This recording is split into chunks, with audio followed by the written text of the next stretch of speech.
when we're partway through the show. So, hey, Fish, guess what? We are live right now. We're live with our March Madness picks. Ignore Fishes in mind, but pay attention to hard lines. We will gab with one of hockey's greatest goalies, Grant Fuhr. We give you our takes on baseball's return, and we wonder where the smart golfers have gone. Heidi's Hollywood asks, why actors compare themselves to athletes?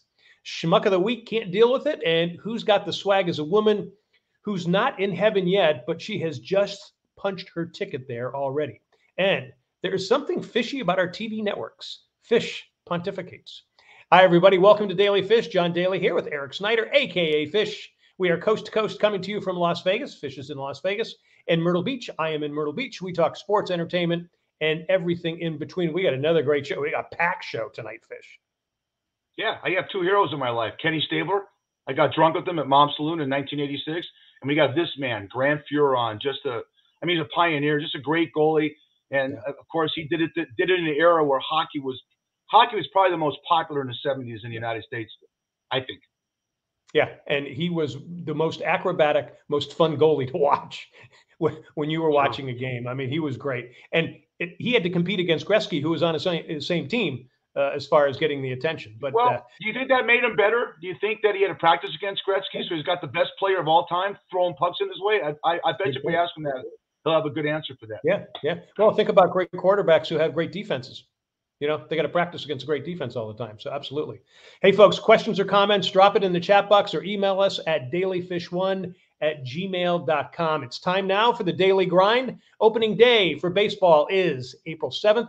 Spring training and free agency are scrambling thanks to the useless work stoppage and labor war. Fish, so who won the labor war between the players and the owners? The players did. Because they got the owners not to give them a salary cap, which I thought was atrocious. Okay. And the only thing I really looked at in the whole thing, of course, the NL now is getting the DH, which I think is great. That's going to elongate some players' careers, John. I wanted a pitch clock drastically. Okay. I go to minor league games here in Las Vegas for the Aviators, and there's a 20 to 25 second pitch clock, and the owners won that battle. And according to Tim Kirchin at ESPN, it got tabled for at least a year. He doesn't think it's going to come into fruition until 2025. The average game is 3 hours and 10 minutes. All right. It's because guys like Kenley Jansen, Max Scherzer, 48 seconds between pitches. That's my sex life between each pitch. It's crazy. Wow. You're that good, huh?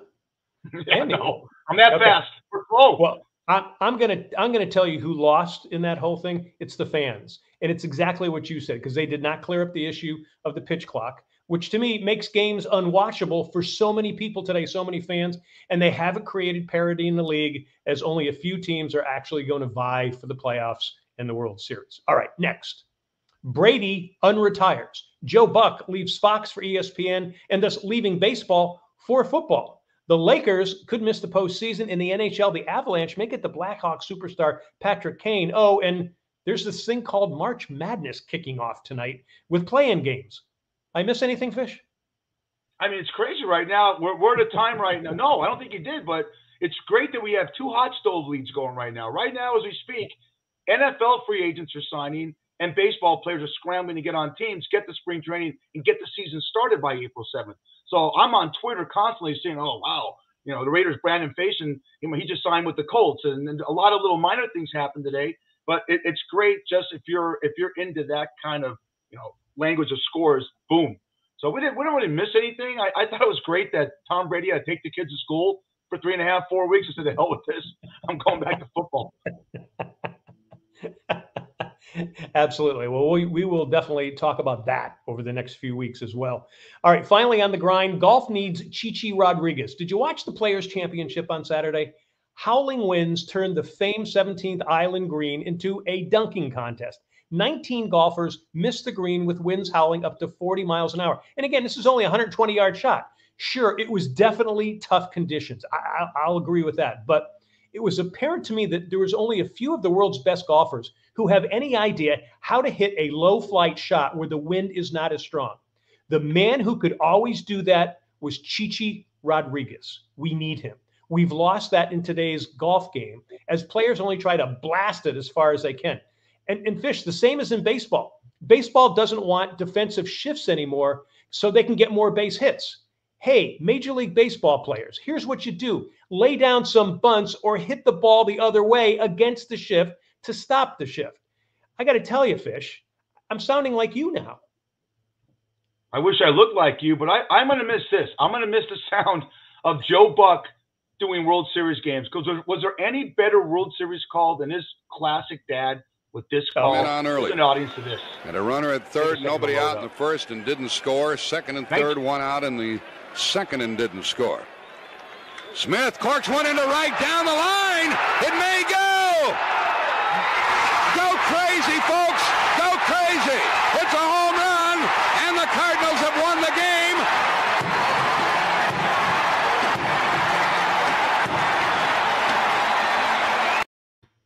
Go crazy. Absolutely. That was great. A little bit of a hometown call because he was the announcer for the Cardinals, but not a nicer guy than Ozzie Smith. Ozzie Smith, one of the great guys in the business, played a couple of celebrity golf events with him.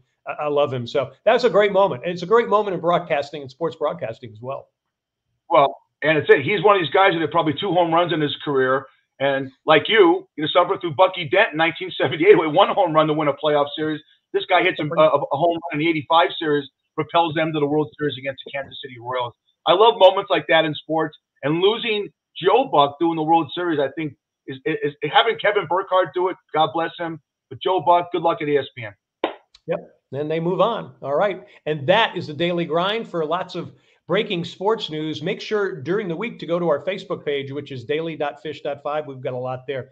Folks, thanks for tuning in. Daily Fish is live on Facebook at daily.fish.5 on Tuesdays, 6 p.m. Eastern, 3 p.m. Pacific. Watch us on Facebook at Myrtle Beach Golf Channel and also Myrtle Beach Grand Strand Life.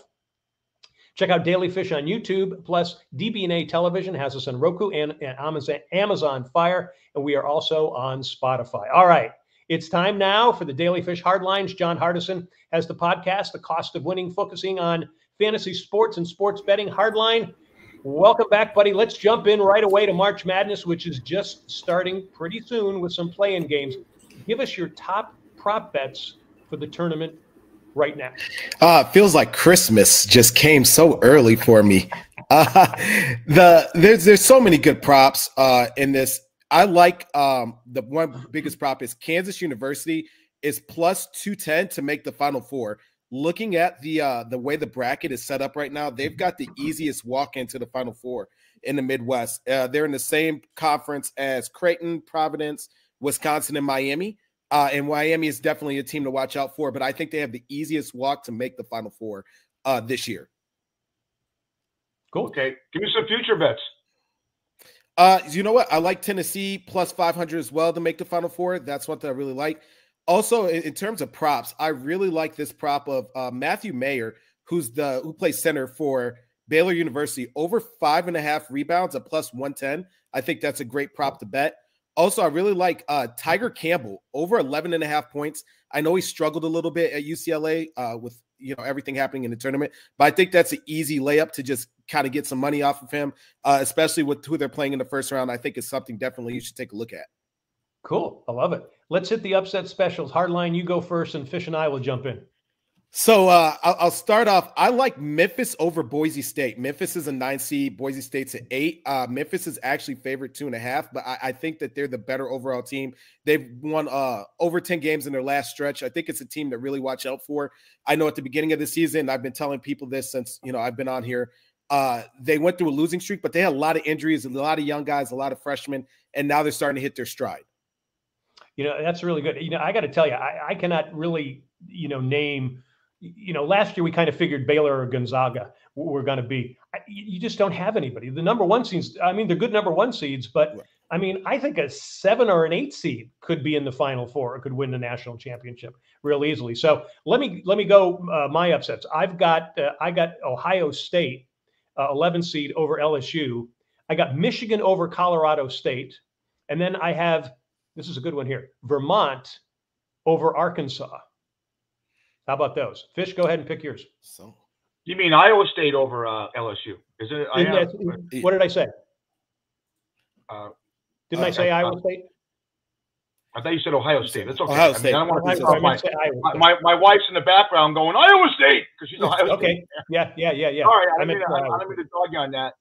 I have one. I think the Miami Hurricanes are going to beat USC because they're the top perimeter scoring team in this tournament. John Daly.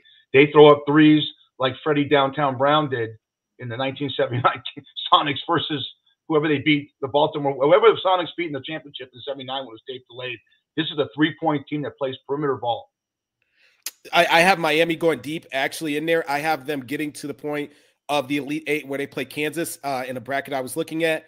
I just think that they're very good. I think that they get overlooked because they play in the ACC with UNC and Duke.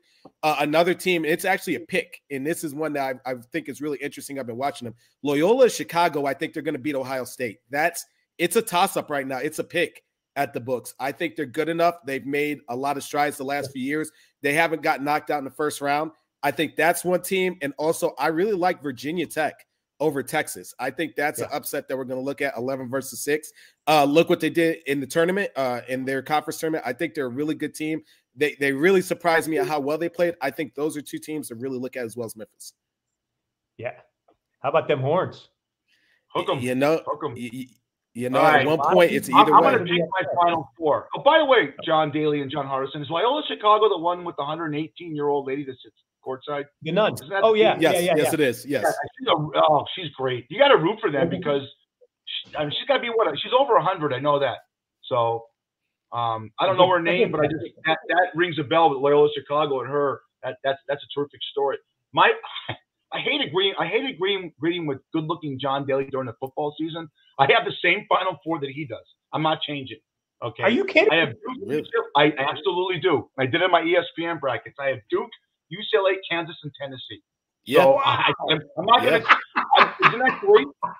Isn't it great that stupid minds think alike? Don't go with us. Yeah. I have the same ones as he does. Oh my there you go. What do you got? The same. Who do you have, Hardline?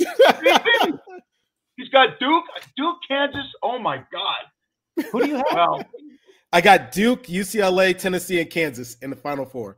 Oh my God, we all picked the same thing. That is unbelievable. Who do you have winning? Yeah.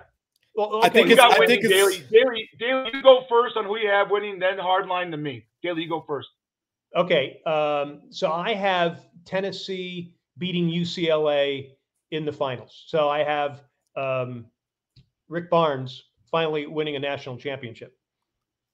Go ahead, you guys. Hardline. I hate to say this, guys. It looks like a repeat of 91. I got Duke, Kansas. I got Duke winning, and I hate Duke. Well, you're thinking that Krzyzewski's going to go out big because his games that were supposed to be his swan songs, he's lost every one of them so far. The hardest part is Duke has the most difficult bracket until they get to either UConn or Gonzaga. And I think with the pace and tempo and the amount of coaching that Krzyzewski has, I think it gets them over the Zags. I think if they play UCLA, I think they're a much better team overall, especially in the paint than UCLA is. And I think that's what takes them over the edge into the championship. Kansas is just so finicky. I love watching Kansas University. It's just you don't know which Kansas you're going to get. There are some nights where Kansas is great, and there's some nights where you're like, how did you blow this game? So go ahead and Fish, tell us who do you have finishing up? I have Kansas because Kansas plays basketball like Grant Fuhr played hockey. If you get in the crease, they're going to block your shit right out of the way. All right. Mm-hmm. They lead the NCAA in blocks. So you can't go in the paint. You can't go in the crease. It's like it's like a breakaway for Grant Fuhr. They're going to stop you. So I got Kansas. Okay. All right. That's great. All right. And that is a Daily Fish Hardline with John Hardison of the Cost of Winning podcast. You can find him here with us, but also on Spotify, Google, and Apple Podcasts. Hardline, stick around. I know you're going to join us as we gab with Hall of Fame hockey goalie Grant Fuhr. So stay in the queue there, and we'll be right back to you. Absolutely. It's going to be a pleasure. Super. Hey, folks, right now is the ideal time for that golf weekend in Myrtle Beach. The Myrtle Beach Golf Trail has dozens of courses along the Carolina coast in both North and South Carolina. Conditions are fabulous. I know I'm living it every day down here. What's the easiest way to do it? Set up an entire trip for yourself, your family, or a bunch of friends by going to the Myrtle Beach Golf Trip. Just Myrtle Beach Golf Trail, and it is myrtlebeachgolftrail.com. There you have it. And I would say, if there's any one course, because I know, Fish, you were asking me before, any one course that you think that you would recommend that I would recommend for you to go to, I would go to River's Edge. I'd play the famous 9th hole called Arnie's Revenge. Plus, the chef at River's Edge cooked for President George W. Bush. Again, myrtlebeachgolftrail.com. There you have it. All right. Time John, now. I missed my line. Is there any course you would recommend? It's funny you should ask. I was just thinking of that. Yes. Yeah. River's Edge. Sorry. Arnie's Revenge. There you go. In Charlotte, North Carolina. All right. Now it's time for something fishy. Fish, what do we have? Uh-oh. Glass is coming off now. You know what we do? We did a thing called Binge Watch, which we handed over to our great Heidi's Hollywood. She's great at giving us shows that we should watch. I'm done with network TV. I can't watch it anymore. There's a show my wife likes to watch called A Million Little Things, which is on ABC, and it's terrific. It's about 3 guys that meet another guy in an elevator. They're all Bruins fans. One guy commits suicide. It's how their lives occur afterwards. Yep. 2 characters, one's like me, and the other one's like me. And I'm watching the show the other night because I stopped watching it because the dialogue is so atrocious. And they're in a situation where you would have said, oh, shit, and it's oh, darn. I think network TV has to take the gloves off. I really do, John. You see on AMC, USA, they're allowed. The S word's allowed. Yeah. Even on AMC, the F word's allowed on a show called Snowfall, which I really love, which is about crack cocaine that started in 1983. And when did you think, John? I'll make this a short, fishy. When do you think the network TV is finally going to say, you know what? Let's talk like real people talk, because you look disingenuous when a guy stubs his toe and he goes, oh, darn. You know, people don't say that act like me.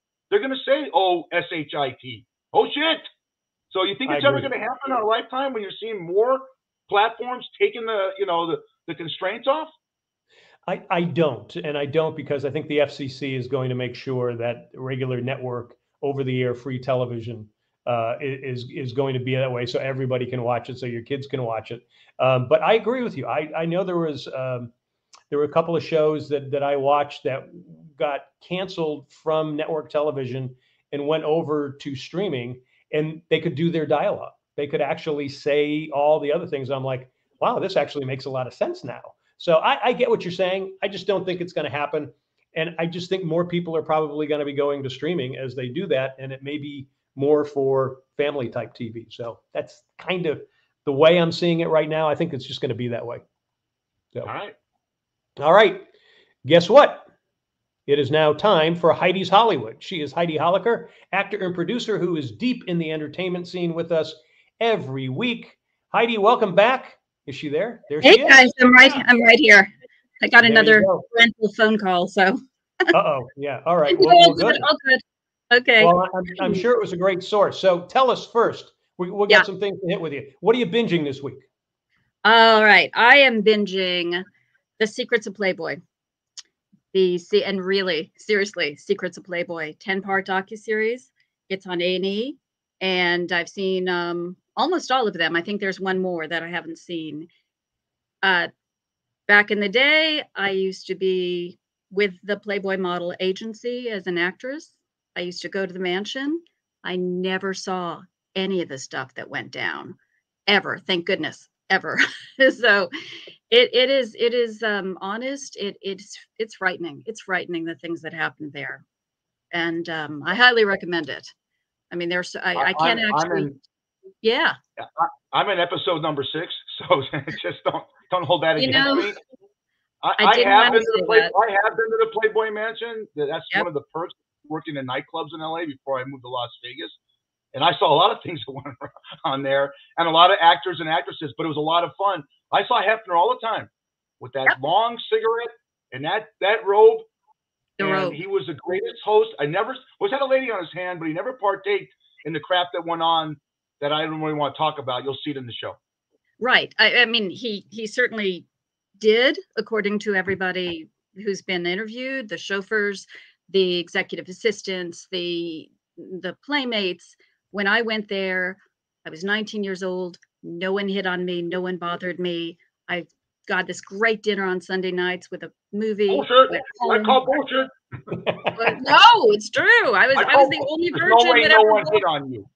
No, Look at no you. one hit on me. I knew you when you were 19. Oh, come on. Don't, you know what? You can say that. Look, this is not network TV. Don't lie on our show. I promise you, I would tell you if I had that story. I didn't go in the grotto. I never went upstairs. But I tell you, believe it, Grant. Come on, he was Grant. in the Forum Club with Gretzky. Never. In fact, here was the rule. I could go every Sunday night as long as I could bring one guest. It had to be a female, and it had to be a beautiful female. Those were the rules. And I felt that was kind of crappy, but at the same time, I was waiting tables, free dinner and a movie, went home alone every time. So who did you bring? Who was the beautiful friend you brought? Oh, I was working as a waitress. I'd bring the chef, who maybe wasn't as beautiful, just to kind of, piss him off a little bit. But the parties were momentous. The Midsummer Night's parties, everything good I saw nothing bad. So watch this show. It's really worth seeing. Cool. And it's a little, it makes you definitely feel like you need a shower. So, anyway, so that's one. And then HBO Max, the Oscar nominated The Eyes of Tammy Faye. That is incredible. If you haven't seen it, Jessica Chastain. And she's nominated for Best Actress, and her makeup and hair team is also nominated. And this takes us back to what we talked about before, the 8 categories that the Oscars are, not having live on the broadcast. One of them is makeup and hair. And the collaboration of the performer and the makeup and hair is so critical. And to this film, you couldn't have one without the other, basically. Andrew Garfield's in it, Vincent D'Onofrio's in it. It's a great cast. It really, really shows you the behind the scenes of what Tammy Faye Baker was going through, and it's beautifully portrayed. So I hope she wins. I hope she wins the Oscar. Rodney Dangerfield had a great joke about Tammy Faye Baker. I'm gonna try and do it. I try to hit on Tammy Faye Baker over the Improv, but her eyelashes are so long I thought spiders are mating in them. She had the biggest, longest eyelashes on the planet. When you watch Andrew Garfield, great. Yep. Great. I have a question for you. Yes, sir. And Grant, if Grant's listening to Q, he could listen in this one because it aggravates me. Being around a lot of actors and actresses, we've heard them, and you've acted your entire life. You've been in major motion pictures.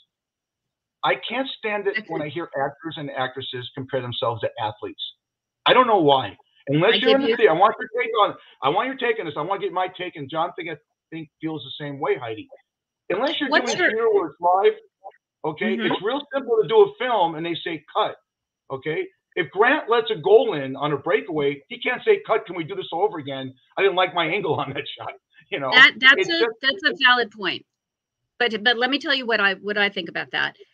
And I've never had this experience myself, but when you look at Tom Hanks in Castaway, Hilary Swank in $1 Million Baby, Natalie Portman in Black Swan, originally early on, De Niro in Raging Bull, they had to be so disciplined. And I mean, you can Jared Leto in Dallas Buyers Club, so disciplined to change their body, and this having nothing to do with the hair and the makeup, because they went through physical transformation, 6 months sometimes of training. I think, didn't Jake Gyllenhaal play a boxer as well? And you have to, I mean, again, I've never had that experience, but their schedule 6-7 days a week, and no one's exactly feeling sorry for these amazing performers, because that's their job. But they change their body, they change their food, they change everything.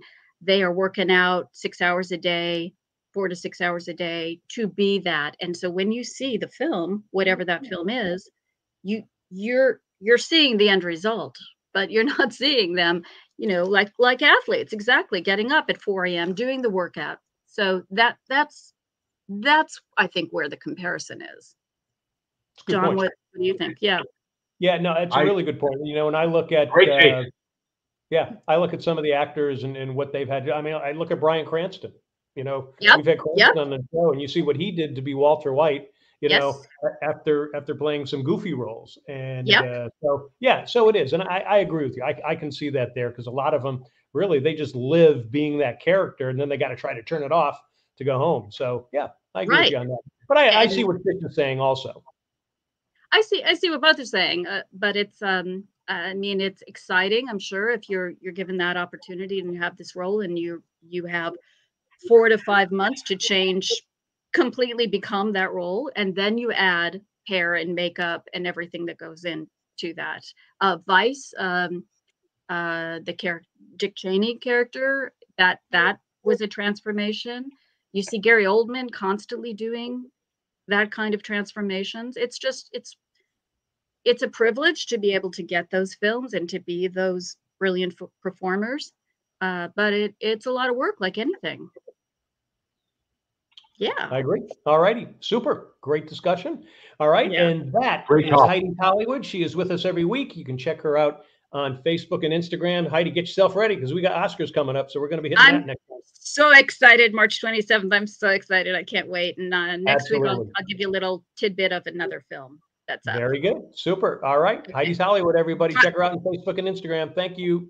All right. Still ahead, our schmuck of the week, along with Who's Got the Swag and our drink of the week, sponsored by Shucks Tavern in Las Vegas. Plus, we have Hall of Fame hockey goalie Grant Fuhr. Thanks for tuning in, folks. Again, Daly Fish is live on Facebook at daily.fish.5 on Tuesdays at 6 p.m. Eastern, 3 p.m. Pacific. Watch us on Facebook at the Myrtle Beach Golf Channel, also Myrtle Beach Grand Strand Life. Check us out on YouTube, plus DB&A Television on Roku, Amazon Fire, and we're also on Spotify. All right, now it is time for our schmuck of the week. Who's been schmucky this week, Fish?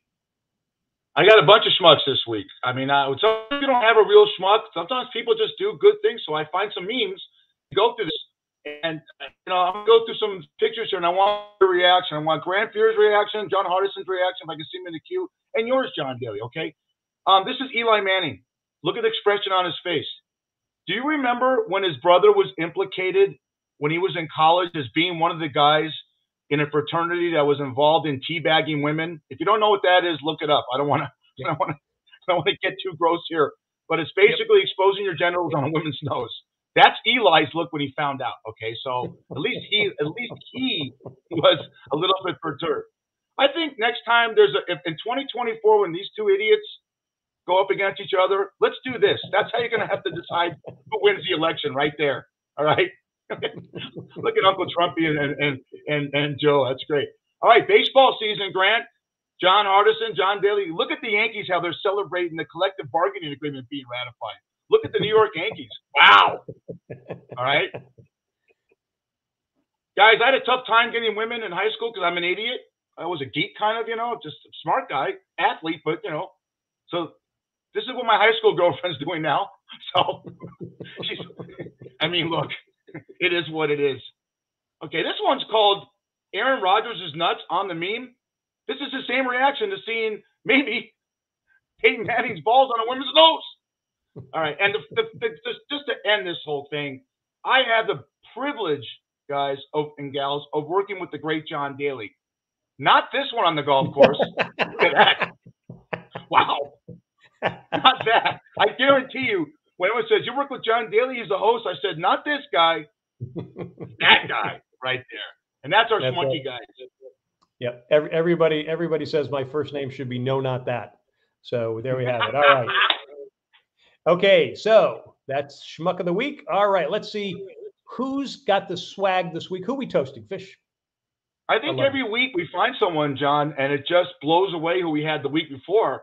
And in episode 47, this is tear-jerking. Sometimes you just can't be funny. There's chaos going on in the world, and this is true. This lady in Ukraine carried this dog. And we're animal lovers. Carried that dog 10 miles. Yeah. Look at the animal's injured from a mortar fire. You can see the little blood, and I get choked up on this. But she carried that dog 10 miles to the Polish border, and thank God there was a hospital in Poland that took care of the dog, and the dog is fine. We love our animals. You love Nike. I love Molly. Look, I can't see Molly, but you will in a second. But To that woman, I can't get a name on her. I tried and did some research, but she's got the swag. And hey, and you know what, Pooch, hang in there. Now, I think she was a 71-year-old woman, wasn't she? 71. There's my dog on the couch. Can you see? Like there, Molly. There's Molly. dog. Yeah. Can you imagine having to carry Molly that far? I would. carry Nike. I would. You carry Molly that far. And that is our Who's Got Swag. All right, let's go now to our toast of the week, and who we're toasting her, and then also what are we toasting with? What are we sipping there, Fish? This is a shanty. It's a ginger beer and beer. I mean, we're toasting March Madness. We're toasting Grant Fuhr, one of the greatest goalie I've seen play, and I'm 61 years old, and I saw Perrant, Ken Dryden, Patrick Waugh. You know, they say, oh, Marc-Andre, when the Knights are in Vegas, Marc-Andre Fleury. Not close to the guy we're going to talk to in 30 seconds. Not even close. The Grant Fuhr, and the 71-year-old lady took that dog across the border. God bless you. Absolutely. And a ginger shandy March Madness style cocktail. It's equal parts beer and ginger beer with a squeeze of lime. Sure. That is a really good one. All right. The Daly Fish Drink of the Week is sponsored by Shucks Tavern in Vegas. Great seafood and drinks in 2 locations. Head to Shucks Tavern on North Durango on the northwest side of town where Fish is overnight. Say Daly Fish Podcast, you get a free drink. Do it the next day, a free appetizer. That's Shucks Tavern. Check them out on Facebook, Shucks, SHUCKS. And Fish, I got to tell you, I'm dying to get out there because of the oysters there. I mean, I need that. How good are they out there now? They're that good. You're welcome anytime. We have a jambalaya on this menu that I swear to God, if anyone from New Orleans that has a restaurant down there, a Creole restaurant, would come up and eat the jambalaya at Chuck's Tavern, they would say, wow, did you import it from Bourbon Street? Yeah. Yeah, that's how, I mean, people just can't believe out in the desert that you have that great seafood there. So that is just fabulous. All right, great. All right, super. All right, let's bring on our special guest. He has 5 Stanley Cup rings. He is also in the Hall of Fame. He might be the greatest hockey goalie of all time. Grant Fuhr, welcome to Daly Fish. Thanks for having me. It's great to have you here. We also have John Hardison on the hard line, and we also have someone mimicking you with a hockey mask. And actually, he should wear that mask all the time. Look at that mask. This is it. This is the guy right here. You know, remember those things you have where you can make a wish and go up against your athletes? I'm on the other side of the goal, and I'm looking across at Grant Fuhr, and I'm like, please, don't piss this guy off, you know? So, Grant, let me ask you this. You signed with the Edmonton Oilers at 19 years old. Did you have any idea this team was going to be a dynasty? No, I had no idea. I mean, I was just happy to play in the National Hockey League and lucky enough that I got to play at home. So a fun group of guys to be with. That's great. Fish, go ahead. Wow, you're the most acrobatic goalie I've ever seen. And of course, I'm in my teens and my 20s when you're with the Edmonton Oilers, those great teams. And I'm a Kings fan, and I want to take you back to nostalgia. I'm gonna throw some names at you that you went up against and guys that I think really shaped the destiny of hockey. When I was watching hockey, watch the look on Grant's face. Rogie Vachon was the goalie of the Los Angeles Kings, and did you learn from him because he's a Hall of Fame goalie also. He's won a Vezina Trophy, and we had that great line of Marcel Dion, Dave Taylor, and Charlie Simmer. I mean, went up against some great teams back then. What did you take from guys like him, Ken Dryden, Bernie Perrant, the great goalies from the past? Who were your influences? You know what? You try and learn from as many guys as possible. I mean, I was lucky enough. I got to know Glenn Hall when I was young. So you try and pick a little from him, Tony Esposito. I mean, all the guys you got to watch, all the guys you play against, you pick a little from everybody and try and throw it into one big mess. Wow. Our man Hardline is here too. He wanted to be in on the interview. He's probably going to ask you a betting question. Nah, Hardline, what are you going to ask? Mr. Fuhr, such an honor to meet you. So I know during your 87-88 season is when you won the top goaltender trophy. That season you played 75 out of 80 games. How were you able to keep your body up during this time? I mean, you're in the middle of your prime, in between Stanley Cup after Stanley Cup. How do you stay healthy for that long? You know what? Most of it's luck. But at the same time, I enjoyed playing. So the more I played, the better I felt. And you get some bumps and bruises, but you find a way to play through them. And fortunately, nothing major happened that year. Wow. You know, we were talking earlier about, quarterbacks are maybe better quarterbacks because they have to practice against their own defense. Did you find, because you had Gretzky and some other great scorers, that actually helped you as a goalie? Oh, definitely. I mean, I got to play against 5 of the best players in the world. So you see Gretz, Mess, Kevin Lowe, Yari Curry, Paul Coffey, and get to play against them every day. You either get better or you get embarrassed. It's fun right now being a hockey fan here in Las Vegas, because we just got the Golden Knights 5 years ago. Hardison lives with me here in Las Vegas, and John's in Myrtle Beach, South Carolina, and we've seen this community really take to the Golden Knights. I try and educate younger fans, Grant, about your era, and I'm trying to tell them how great the 70s and 80s were, especially the 80s. I was pissed off, though, because when Gretzky came to the Kings, I think it was 1988, I used to go to King games at the Forum, and there was maybe daily 7,000, 8,000 really strong fans. Then Gretzky comes in, and you see Sharon Stone, and you see Sylvester Stallone, and you see all the actors and athletes showing up just to watch this guy play. I mean, tell our fans of Daly Fish how great Gretzky really was, because I think he's the greatest player of all time. No, I agree with you. Definitely the greatest player of all time. I mean, I feel fortunate. I was lucky enough to see it every day and had the best seat in the house. So, yeah, I mean, we were sad to see him leave Edmonton, but at the same time, it grew the game of hockey. I mean, I think that's why you see teams in Vegas, you see teams in Florida, is because Wayne got traded to LA. It helped expose the game to a different market. So Mr. Fuhrer, I know in '95 you played for the St. Louis Blues. You're an Edmonton guy. What was that culture shift like? What was the difference coming from Canada and now going to a market like St. Louis, playing in that type of environment? You know, I love St. Louis. I thought of all the cities I played in, that was probably my second favorite city. I mean, obviously, I'm a little partial to Edmonton just because I grew up there. But I like St. Louis. When I first got there, I thought it was going to be a baseball town, football town, because the Rams were there at that time. But it's actually a huge hockey town. So I love my time there. The people there are friendly, and they're very knowledgeable. You know, I got to thank you for being such a mentor to Dominic Hasek. You know, I'm a guy originally from Detroit, so he definitely came in handy for us. So thanks. You know what? I got to see Dom back in the Canada Cup, and everybody knew he was good. It's just a matter of him getting a chance to play. So it was fun to play with him as a partner in Buffalo. Wow. You know, there's so much going on, you know, today talking about prejudice.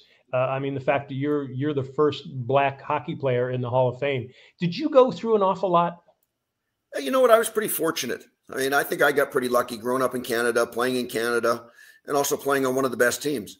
I mean, if you look at the guys we had between Mark Messier, Wayne Gretzky, Yari Curry, guys like that, I kind of sifted into the background. So it just allowed me to go out and play where I didn't really have to worry about it much. Did it ever bother you that it took so long for Mr. O'Ree to get inducted into the Hall of Fame for everything that he did? You know, it took until about 2018 for him to get in. You know what? It would have been nice to have seen Willie get in a little bit earlier, but unfortunately, that's sometimes the way the game works. So the fact that Willie is in and got his due, I think that's fantastic. Right. I want to go back again. I'm going to go back, go forward. I mean, I'm a student of the game. Hockey's my second favorite sport to football, but I'm a junkie for hockey also. And I like the fact that in 1977, a great film called Slapshot came out with Paul Newman. Did you see that film, Grant? I've probably seen it about 15 times. Okay. Well, remember the Hanson brothers? They were these geeks. And you can't say retarded because retarded is in the cancel culture. So they were mentally challenged, but they could play hockey. And I want to tell a lot of people that the thing, I want your opinion on this. What you call a goon in hockey is often a great Dave the Hammer Schultz is usually a great player. In 1974, would beat the crap out of everybody, but he could skate. Nowadays, the goons are considered Tom Wilson with Washington, Vander Kane with San Jose, and to a certain extent, Ryan Reeves with the Rangers, but they could all skate. Isn't it a bad stereotype to say that if you're a goon, you can't play hockey? You know what? It is a bad stereotype. And I still have kind of a great feeling for those type of guys because they make your best players your best players. They allow them to have room on the ice to be your best players. Without those guys, people take liberties with your best players. I mean, if you look at Vegas now, when Ryan Reeves was there, their best players could be their best players. Sidney Crosby was allowed to be his best when Reeves was in Pittsburgh. You look at Tom Wilson, it allows Ovechkin and some of those guys to be their best players. So you have to have those guys. It creates the respect on the ice that I mean, yes, the league would like to govern everything from an office, but at the same time, players police the players, and that's what makes the game safest. I got to think it was pretty good for you having somebody that could do that for you as a goalie as well, right? Well, we had a lot of guys. I mean, that's why Gretz was able to play. You got guys like Semenk, Marty McSorley, Kevin McClellan, Donnie Jackson. I mean, we had a lot of tough guys, so we could play the game any which way people wanted to play. Let me ask you. We talked about the movie. I want to ask you about the documentary on you called "Making Coco," and I thought it was a fabulous piece of work. And there were some interesting things that I had actually forgot that you got suspended for drug use, and then you came back, and you came back really strong. Talk about that, because that had to be very difficult to talk about on that documentary. You know what? After going through it and living through it, it really wasn't that hard to talk about. I mean, it was in the papers and such, and we really hadn't said much about it. So it was kind of my way of being able to say my piece on it and admit, yeah, I made a mistake and paid a price for it. But at the same time, it doesn't mean it's the end of the world. You can still come back and be good at what you do. And a lot of what I tell kids is you can make mistakes. It's what you do after you make the mistakes. So the fact that it's out there, it's on film, kids can see that, gives a little bit of credence to that you can actually be successful after making a mistake. Great advice. Yeah, I mean, that's why you're a hero. And I got to ask you this question. Every league, every sports league, because of instant gratification, is trying to tweak its league to get more viewers. It's hard to get younger viewers, Grant, because of this. Kids are always on their phones, okay? Are you happy with what the National Hockey League has done to tweak its sport, to go 3-on-3s in overtime and not have ties? And what more can they do to make the game more accessible to younger people? Well, I think probably the biggest thing is the cost of the game. The game's expensive to play. So you've got to lower the cost somehow or offset the cost. But the biggest part of it's exposure. And you've got to expose the game to markets that aren't traditional hockey markets, which you see in Florida, you see in Vegas, you see in different Seattle now. So you've got to get out and expose the game. You've got to get kids involved in the game at a young age, whether it be street hockey, ball hockey, whatever, just to get them into the game. And if you can get them into a building to see a live game, they're going to be hooked on the game. I know this typically this tends to get overlooked, but hockey is growing, especially in the demographics of Black players. I mean, we see now we got Wayne Simmons, Evander Kane, the Subban brothers, the Jones brothers. How do we see this sport growing, especially for Black players? I know we had, there was a lot of players for you that you looked at, Mike Morrison, Mr. O'Ree. How do we continue that growth happening? Because it is growing right now, and a lot of people don't talk about it. You know what? And that's kind of the part that needs to grow is people have to talk about it. And you have to keep exposing the game to different cultures. And I think the league's going in a good direction in that way, but there's still a lot more that we can do. So I know we're bringing a team in here to Palm Springs next year. So a lot of the Latino community and such is going to get a chance to see the game. And it's a lot of it's getting kids to the arena to see the guys play. I mean, once you see a live game, then the game sells itself. Yeah, it's fun to see on TV and such, but there's nothing better than seeing it live. Absolutely. It's one of the best sports. The Stanley Cup playoffs live. Hardison, you're from Detroit. You know that's like with the Red Wings and Stevie Yzerman. Hockey live is great. Hey, Grant, talk about the Grant Fuhr Foundation. You know what? My wife and I started a foundation here a couple of years ago, and we've been running around to charity events here for the last 5 or 6 years where we'll do 30 or 35 events and travel 180 days a year. So we thought we wanted to do something local here. And so we started a foundation. And last year we had our first annual golf tournament where we gave the proceeds to the Betty Ford Foundation. So we're going to do that here again in May, where we'll give the foundation some more money and hopefully grow the game and the awareness of the Betty Ford Foundation. So whereabouts is this tournament going to be played? It's in Palm Desert. We're going to play it at the Desert Willow Golf Resort. And we've got a good cast of athletes coming, so it's going to be a lot of fun. Do you ever need any D-list celebrities? We can always use guys. Actually, I'm going to be in your neighborhood here in about 3 weeks. We're coming down for the Monday after the Masters. Are you going to be in Myrtle Beach? I am.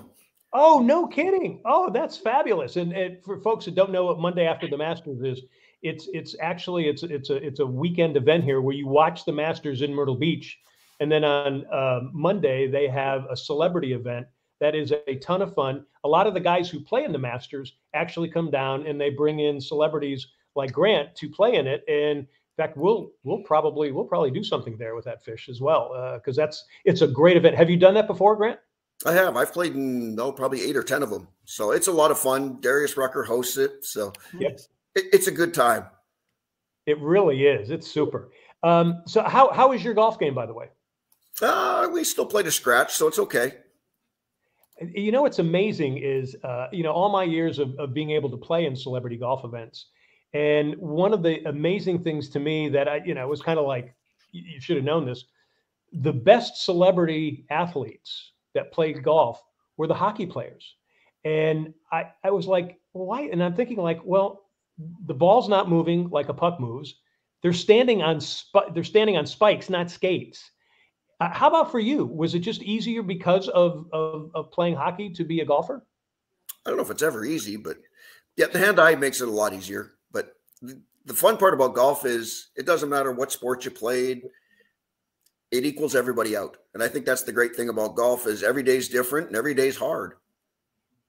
It really is. Hey, I don't know if you heard our comments there. We were talking about the Players' Championship this past week. I don't know if you watched it or not, but I was saying that, we don't have some of the old-time players. I got a chance to play with Chi-Chi a couple of times, and I got to see him. He could hit the low ball. He could hit the high ball. He could hit all that. I just don't see the players doing that. Do you have any response on that when we talked about that? Well, you know what? The modern golfer just hits the ball as hard as he can and hits it high. And a lot of the old shot makers are now playing the Champions Tour, where guys that move the ball up and down. So, but it was fun to see when the weather's miserable, the good players like Justin Thomas's round, I thought was phenomenal. I agree.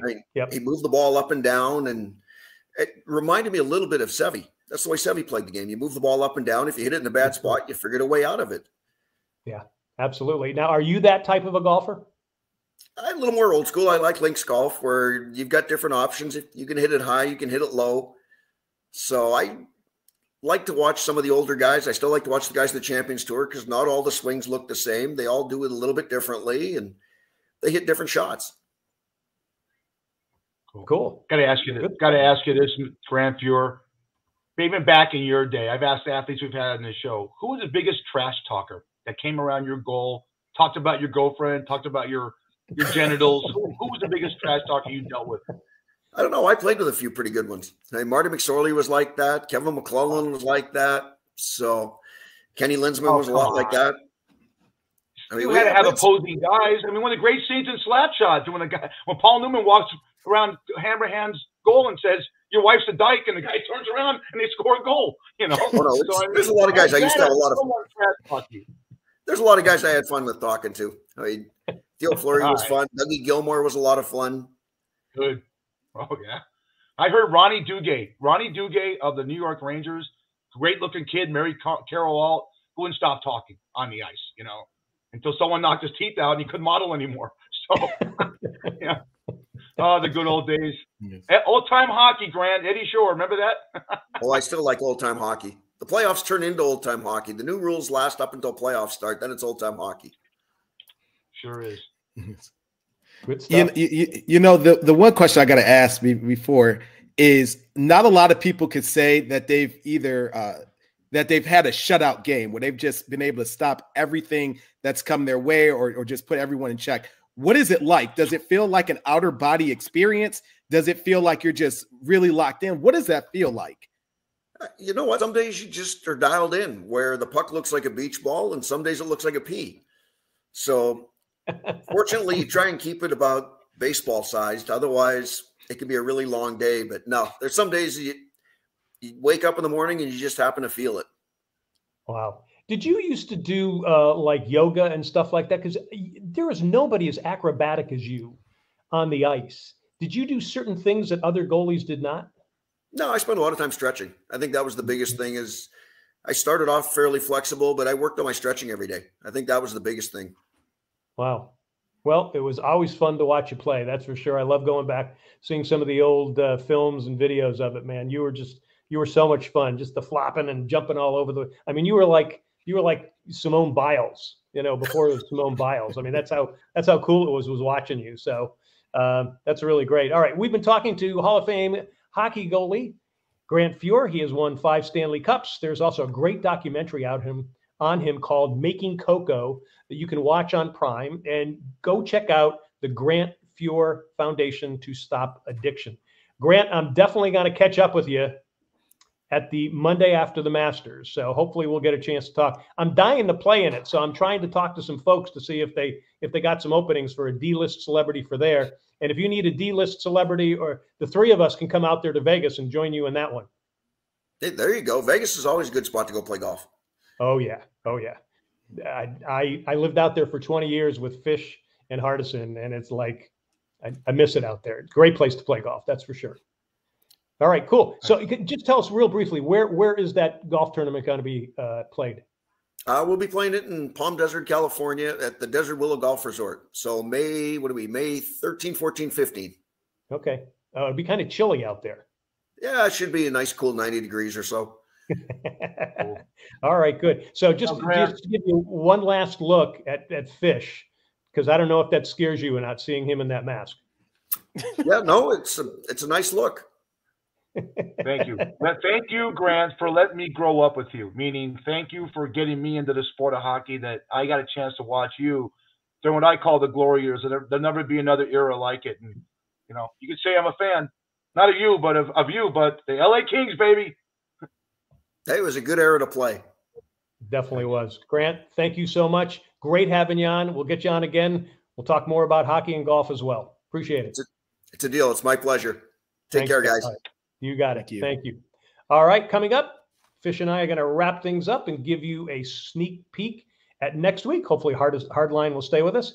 First, we want you to check out Hope for the Warriors. They have a big celebrity golf event, speaking of which, that's coming up August 27th and 29th. It'll be in Wallace, North Carolina, near Wilmington, kind of near where I am. And Fish, we're planning on being there, that's for sure. Hope for the Warriors works with our military warriors who were wounded to restore their sense of self, family, and hope. They get them healthy and well again so that they're part of their families and they're part of the community. It's a great charity and a great event, and you will see us there. Isn't that right, Fish?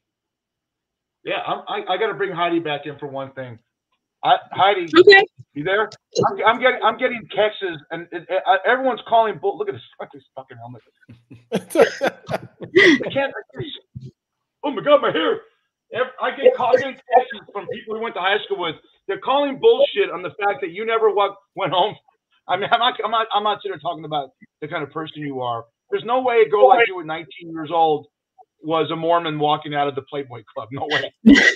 Definitely not a Mormon. Definitely walked out of the Playboy Mansion alone. Oh, usually with my whichever friend I brought, but there were times when the friend stayed there and did different things. So yeah, I definitely didn't hook up. Nothing happened. Okay.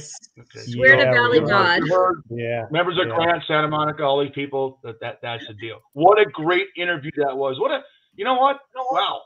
I mean, I can say they get better all the time. Man. Yeah. And Grant, what an amazingly sweet smile that man has. Yeah, and just a real humble guy, and he was absolutely. Superstar. He probably was in the Playboy Club hanging out there when the Kings were all there. He probably asked you out. You said no. No one asked me out. That would have been his biggest save as you. So. Well, I'm going to watch this documentary. It's very exciting. I'm really. It's terrific. I'm so into that now. Very good. Yeah, it's definitely worth watching, and it's a series actually. It's actually I think it's about 4 or 5 episodes, so you can do it. Okay, but hey, before we go, remember Daly Fish is live from Vegas and Myrtle Beach. We're on Facebook at daily.fish.5 plus the Myrtle Beach Golf Channel and Myrtle Beach Grandstand Life also on Facebook. Catch us on YouTube as well. We're also on DB&A Television. We're on Roku TV with them and also Amazon Fire. And Wingding TV pretty soon is going to be carrying Daly Fish. You can get the Wingding app. Remember to write to us at dailyfish1@gmail.com. And hey, Fish, we got to kind of tease. There's a lot of folks looking to get us on different networks. So we're going to be in a lot of different places. We need to we can't say it yet, but we should tease folks and just let them know to keep on the lookout for us. We're going to close the deal this week. We're going to have 4 more platforms to watch these pretty faces. Not me, but John, Heidi, and Hardison. And it's going to be, again, We're trying to expand the universe of Daly Fish. We are the Today Show that is on our platform of sports, entertainment, Hollywood, and good-looking gamblers.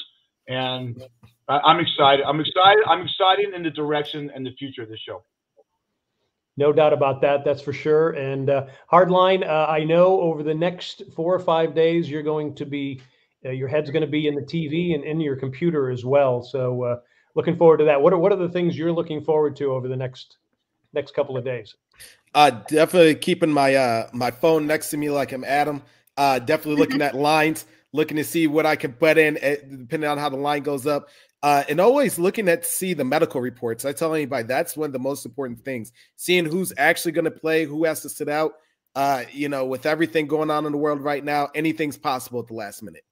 You know, it's really interesting because there was COVID kind of instructions there that if a team got COVID, there was another team who was the last two in could have gotten in. So far we haven't heard anything of that. And I think tomorrow's the day. Tomorrow's. Yeah.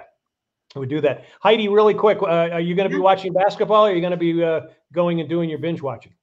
I'm going to be binge watching. Binging all the way.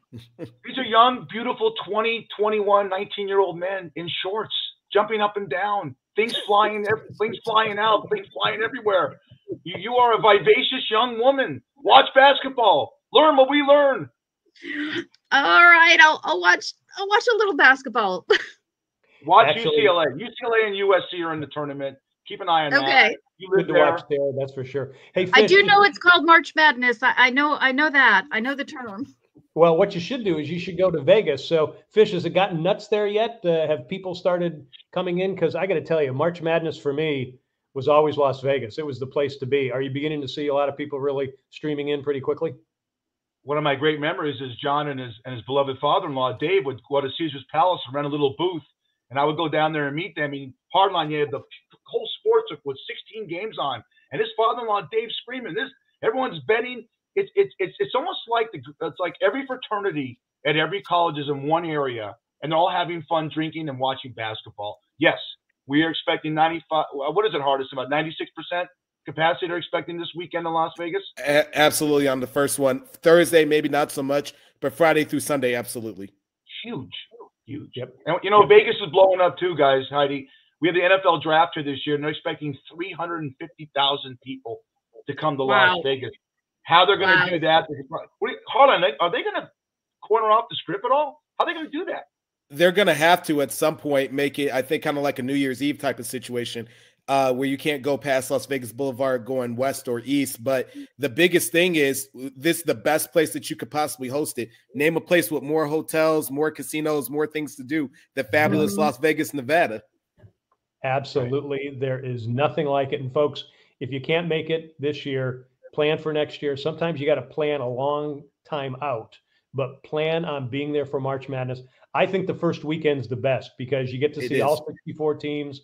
You know, you got to be in the casino by 9 a.m. in the morning, and you probably don't leave until 7 or 8 at night. But it is worth it. It's what I did for 20 years with my father-in-law, Dave. God bless his soul. And it's really worth it. It's great memories for me. So hopefully people can plan that as well. John, real quick before you take us out, Heidi is going to give us the next week's big on our show. Heidi, next week is a precursor. It's a Tuesday before the Academy Awards. So we're going to get your predictions. We're bringing Brian Torson on, who has Dragon Movie Guy. He's the #1 music guy, a movie critique guy on the internet right now. He's huge.